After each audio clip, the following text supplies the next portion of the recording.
Bienvenidos buscadores un día más a mi canal. Mi nombre es Laura y soy documentalista. En el vídeo de hoy vamos a ver cómo se hace un proyecto de investigación desde cero. Vamos a montar la estructura y el cuerpo del proyecto desde cero y cómo se refleja en el papel. Este vídeo va dirigido a todos aquellos que tenéis que empezar un proyecto, un trabajo de investigación y no sabéis cómo empezarlo. Y también me refiero a trabajos de investigación con un carácter más académico, que necesitan una base científica, pero una vía más académica, del nivel que sea. ¿Por qué? Porque necesitamos montar una estructura desde cero y no tenemos los conocimientos necesarios para hacerlo. Muchos de vosotros me decís cuando he hecho temas sobre investigación científica más orientado al ámbito académico que os ha sido de gran ayuda, así que creo que esto también os puede servir como referencia para empezar a utilizar un método a la hora de estructurar un proyecto. De todos modos, si hay algún tema sobre esto del que queréis que hable, dejádmelo en los comentarios y si conozco la materia yo encantada hago el vídeo. El objetivo que tiene este vídeo es que cuando lo hayáis visto tengáis el conocimiento claro de cómo hacer una estructura de un proyecto con un método, un trabajo con un método y sobre una base científica. Que aprendáis un método científico de trabajo para vuestros futuros proyectos y sobre todo que el resultado de este trabajo sea con un nivel de calidad muy alto. Así que dentro vídeo. Empezamos. Estamos o estáis en la siguiente situación. Estáis en clase, en el nivel académico que sea, ya os he dicho, y os dicen que tenéis que hacer un trabajo de investigación sobre un tema concreto que os marcan el profesor o el director de equipo o el líder del grupo en el que trabajáis. Os define una temática para realizar un trabajo o un proyecto de investigación, con lo cual tenemos seguro el tema de investigación. Este tema que nos dicen es la materia sobre la que vamos a investigar, pero suele pasar una cosa. A no ser que se trate de una materia o de un tema, un título que os dan de trabajo tremendamente específico y que no se puede acotar más, lo cual a veces no es muy habitual, este tema de trabajo suele ser extenso, suele abarcar un área muy grande y muchas subáreas o muchos subtemas. Aquí es donde empieza el método científico de trabajo para un proyecto de investigación. Nosotros tenemos una materia principal que es la que nos han dado y tenemos que ir acotando. ¿Por qué? Porque nos podemos perder en miles de temas a la hora de desarrollar el trabajo y perder la línea argumental. Esto nos tiene que quedar muy claro. ¿Y cómo hacemos para establecer esta temática principal e ir creando una línea de subtemas que tenga coherencia con el tema principal? Pues lo hacemos haciendo un mapa conceptual. El mapa conceptual no es otra cosa que establecer los temas y subtemas que tengan relación jerárquica con el tema principal para poder dibujar la temática sobre la que vamos a trabajar y la temática que tiene nuestro trabajo. Pero vamos a ver un ejemplo para que lo tengáis más claro.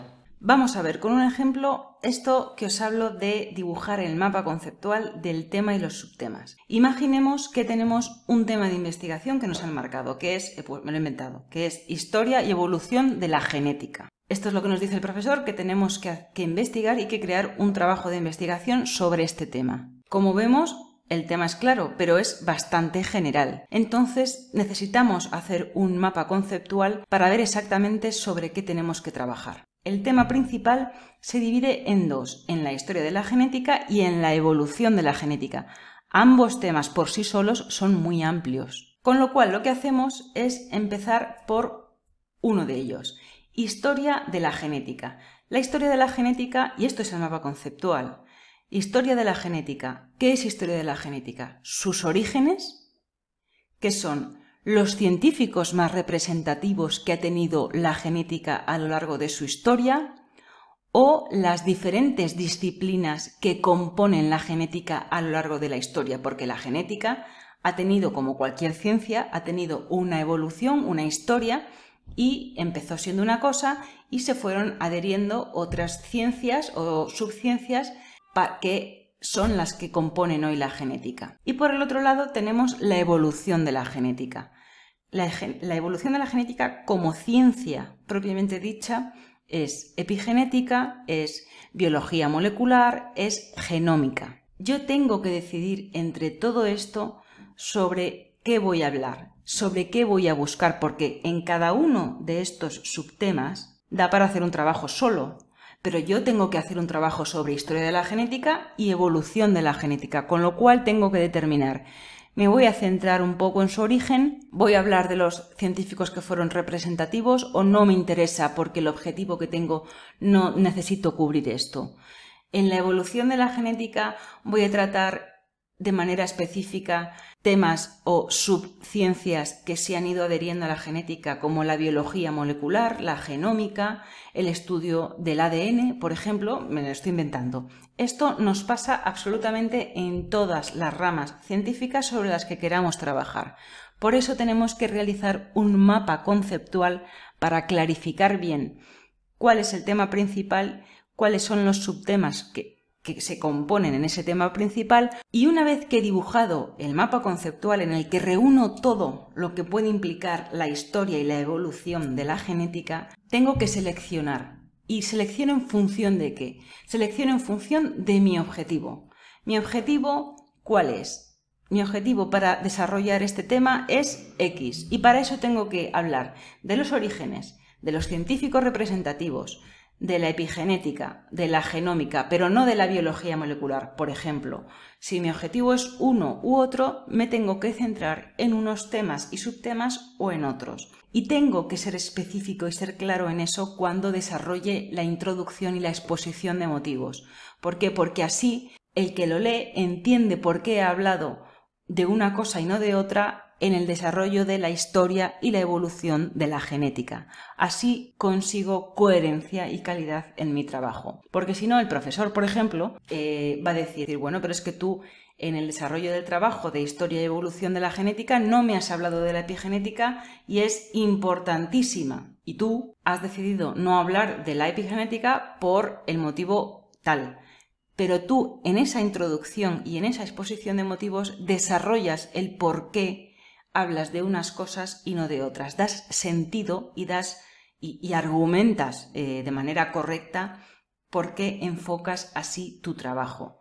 No obstante, siempre se suele hablar cuando hacemos esto y nosotros encontramos todo esto y no sabemos qué hacer. Es que mira, es que tengo que hablar de todos los temas porque todos los temas son muy relevantes para el objetivo del trabajo. Bueno, pues siempre podéis consultar al profesor o al director de vuestro equipo y decirle, mira, me encuentro con este problema. Toco estos temas, pero yo qué sé, la epigenética, por ejemplo, es tan amplia que me desbarajusta el trabajo. Bueno, pues que sea el profesor o el director el que os oriente sobre este tema, pero que se vea que haya un estudio previo y una justificación de por qué se incluye una cosa y no otra. Bien, ya hemos hecho todo esto. El siguiente punto al que tenemos que ir es hacer la estructura del trabajo. El cuerpo, vamos a armarlo. Y la estructura del trabajo no es otra cosa que escribir el índice de contenidos. Cuando empezamos a leer un libro, lo primero que nos encontramos es una página con el índice de contenidos. Estos índices de contenidos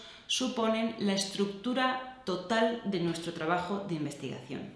Y hay que hacerlo ahora. Hay que hacerlo ahora porque si lo hacemos al final, todo el desarrollo argumental y el de desarrollo deductivo que hemos hecho se va a dispersar y va a ser un trabajo incoherente y por lo tanto con una calidad muy mala. Como hemos establecido las materias sobre las que vamos a investigar, ya podemos decir que nuestro trabajo tendrá una introducción en la que vamos a decir sobre qué vamos a investigar y un porqué, y se compondrá de una serie de puntos en las que vamos diciendo sobre qué vamos trabajando según se avanza en la lectura.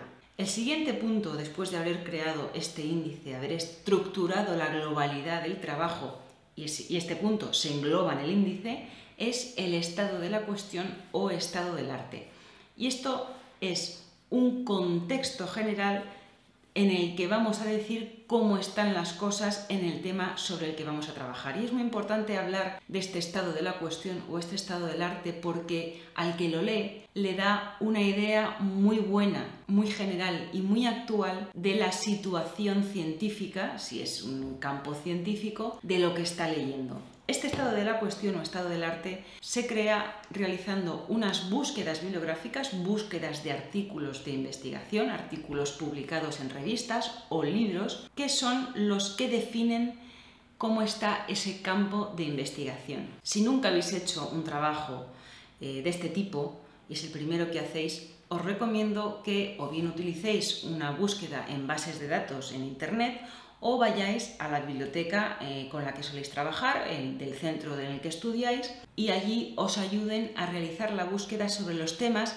que habéis acotado en el punto anterior. Vosotros ya sabéis sobre lo que queréis investigar, con lo cual vais a decirle al bibliotecario o al documentalista que haga una búsqueda sobre ese tema y esos subtemas. Vais a tener mucho trabajo hecho. Cuando os den los resultados, bien la base de datos que habéis buscado en Internet o bien la biblioteca que os ha dado unos resultados, vosotros vais a seleccionar aquellos que sean relevantes para vuestro trabajo. ¿Y cuáles son los relevantes para vuestro trabajo? Como estamos haciendo un estado de la cuestión, los que son relevantes son los más actuales. ¿Por qué? Porque son los que nos dibujan cómo está el tema ahora mismo. De nada nos sirve poner libros, aunque sean referentes temáticos y científicos en el tema del año 60. ¿Por qué? Porque es cierto que son referencias y establecen las bases quizá de la ciencia en la que estamos realizando el proyecto, pero no nos dicen cómo está la cosa ahora. Imaginad que os pasa esto. Vosotros realizáis esta búsqueda bibliográfica y no encontréis nada, o encontráis muy poco.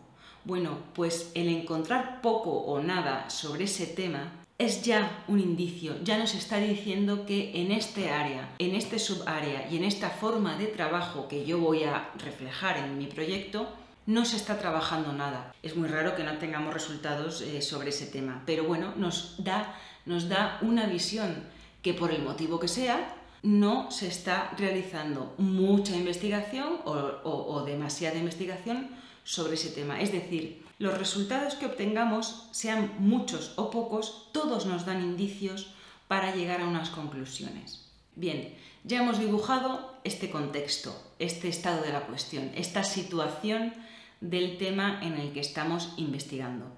¿Ahora qué tenemos que hacer? Ahora lo que tenemos que hacer es desarrollar este trabajo. Lo que tenemos que hacer es decir, bueno, pues la investigación sobre este tema que me han marcado es el cuerpo, el core, el desarrollo principal, el tronco del trabajo. Si se trata de una investigación en la que hay un factor experimental, es donde lo desarrollo, bien sea a través de experimentos científicos, bien sea a través de encuestas o cualquier campo de trabajo que suponga la experimentación que nos han marcado. Realizo esa experimentación. Si no hay experimentación, realizo la disertación, el argumento sobre el tema que estoy estudiando y obtengo unas conclusiones. Esas conclusiones serán la última parte de este trabajo. En las conclusiones tengo que dibujar la línea que yo he seguido, la línea metodológica y la línea argumental desde la introducción, el estado del arte, el core del trabajo hasta llegar a la conclusión. Así consigo coherencia en el trabajo y un trabajo coherente es un trabajo de calidad. Y pasamos a la siguiente fase, que es describir bien el trabajo. ¿Qué significa cuando leemos descripción del proyecto de investigación? La descripción son 3 elementos. Son el título del trabajo, el resumen, si se trata de una investigación que va a materializarse en un artículo científico que se publica en una revista, nos exigen un resumen, y un tercer elemento descriptivo, que son palabras clave. Si vuestro trabajo es académico y no está destinado a la publicación, el elemento de descripción y el elemento de palabra clave no os lo van a requerir seguramente. Si no, recordad, los elementos descriptivos de un trabajo son título, resumen y palabras clave. Y son 3 elementos muy importantes. El título es importante porque describe el trabajo que la persona va a leer y tiene una serie de recomendaciones que os voy a decir generales. Luego, en función de donde vaya a publicarse este artículo, os recomendarán una cosa u otra, pero bueno, yo os doy unas recomendaciones generales. El título, si puede ser, que sea breve, es decir, no demasiado largo, no metáis bocadillos de frases demasiado largas. Y debe contener la metodología que habéis usado para realizar la investigación. Si hay un método científico específico, por ejemplo, un metaanálisis, incluidlo en el título. ¿Por qué? Porque si una persona va a buscar ese trabajo o va a buscar trabajos que incluyan un metaanálisis, en los sistemas de recuperación de información como las bases de datos, una de las búsquedas principales es por título. Entonces, incluid referencia al método utilizado, si es un método experimental o si es un método deductivo, y decid de manera breve el objetivo o incluid de manera breve el objetivo que tenéis con ese trabajo. Parece complicado, pero no lo es. Luego nos encontramos títulos que son muy impactantes, pero no aportan nada sobre el contenido real del trabajo. Y recordad que vuestro trabajo, lo mejor que puede tener es que sea difundido y que lo busque mucha gente y lo consulte mucha gente. Entonces, cuanto más buscable sea, mucho mejor. Lo mismo pasa con el resumen y con las palabras clave. Tienen que incluir el método que habéis usado, el objetivo que tenéis y las materias sobre las que trabajáis. En estos tres elementos de la descripción de un trabajo pasa un poco igual con las descripciones que hacemos en redes sociales o en plataformas como YouTube. ¿Qué pasa? Que cuanto más específicos y más hablemos del tema concreto que estamos tratando, por ahí nos van a recuperar. Es decir, si nosotros hacemos títulos que son muy rimbombantes pero no ofrecen nada del contenido, nadie nos va a buscar por eso. Recordad, título, resumen y palabra clave debe incluir conclusiones, descripción del trabajo, del tema, de la temática y submaterias y metodología. Y llega una parte final que es un poco pesada, que es la normalización bibliográfica. Digo pesada porque la gente se suele liar bastante y suele traer algunos problemas, pero es más sencillo de lo que parece. Nosotros hemos utilizado una cantidad determinada de artículos, de libros, y los hemos utilizado a modo de cita en nuestra investigación, en nuestro trabajo. Lo hemos utilizado para crear el estado de la cuestión y lo hemos utilizado en el cuerpo de desarrollo del trabajo. ¿Por qué? Porque lo hemos utilizado de apoyo, de justificación de la línea argumental que estamos exponiendo. Todo eso tiene que reflejarse bien en una bibliografía. Primero se refleja bien en el texto. ¿Por qué? Porque incluimos las citas con sus referencias bibliográficas, pero luego tenemos que normalizar esas referencias bibliográficas y construir lo que se denomina una bibliografía. La bibliografía tiene que estar normalizada y para eso tenéis que hacer primero una cosa: preguntad a vuestro profesor, director de tesis, director de equipo de investigación, la persona que lidere el trabajo que estáis haciendo, preguntad si se determina algún estilo bibliográfico concreto. Si no es así, lo más habitual es utilizar, por ejemplo, el estilo de la APA, que es de la Asociación Americana de Psicología, que es la que más se utiliza dentro del ámbito académico y científico. Pero preguntad primero si hay una normalización bibliográfica predeterminada. Si no la hay, recordad que existen muchísimos tipos de normalización bibliográfica y escoged la más habitual, que os digo que es, por ejemplo, el estilo de la APA. Si no sabéis hacer esto, preguntad otra vez en la biblioteca o en el centro de documentación que os sirva de apoyo de información, porque ahí os pueden orientar en el estilo de redacción de una bibliografía. Sobre el tema de bibliografía, si os interesa, decídmelo y hago un vídeo específico sobre los estilos bibliográficos que existen. Pero se suele recomendar uno por parte del profesor o por parte del grupo de trabajo a la hora de realizar la bibliografía. Y por último, ya hemos hecho todo. Ya hemos normalizado la bibliografía, hemos escrito el trabajo, está todo perfectamente maquetado y tenemos un producto, que es un artículo de investigación, un proyecto o la forma que tenga. Ahora toca hacer una cosa muy importante, que es la identificación del artículo. Este punto es solo aplicable si vais a publicar ese artículo en una revista de investigación. ¿Qué es la identificación? Es darle a nuestro trabajo una identificación persistente que permita localizarlo en cualquier dispositivo y en la red.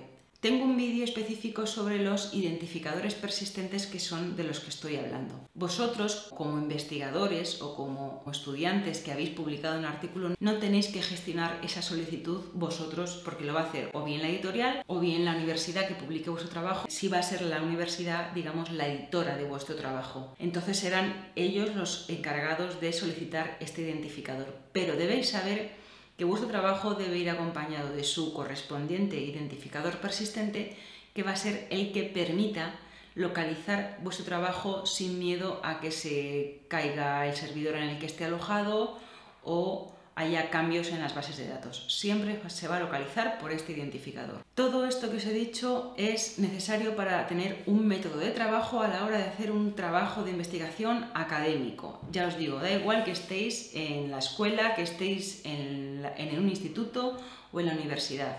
Tenéis que tener este método de trabajo siempre. ¿Por qué? Porque es ordenado, da coherencia al trabajo y da calidad al resultado que obtengáis. De todos modos, os recuerdo que trabajéis en el nivel que trabajéis, siempre va a haber un profesor, un director de equipo de investigación, un líder que será, o una convocatoria pública, que será la que os dé las directrices normativas y de estilo a la hora de cubrir ciertas partes del trabajo que hemos visto. Id siempre a esa persona para no equivocaros a la hora de aplicar cualquier proceso o cualquier método. ¿Por qué? Porque esto que os he dado es una estructura general, pero luego hay recomendaciones específicas en función de la institución para la que trabajemos o del organismo para el que estemos investigando. Así que hasta aquí el vídeo de hoy. Espero que os sirva mucho de ayuda para vuestros trabajos de investigación. Suscribíos al canal, si os ha gustado dadle un like y compartir la información. Y recordad que tenéis este vídeo en formato podcast dentro de la plataforma iVoox. Nos vemos en el siguiente vídeo, buscadores.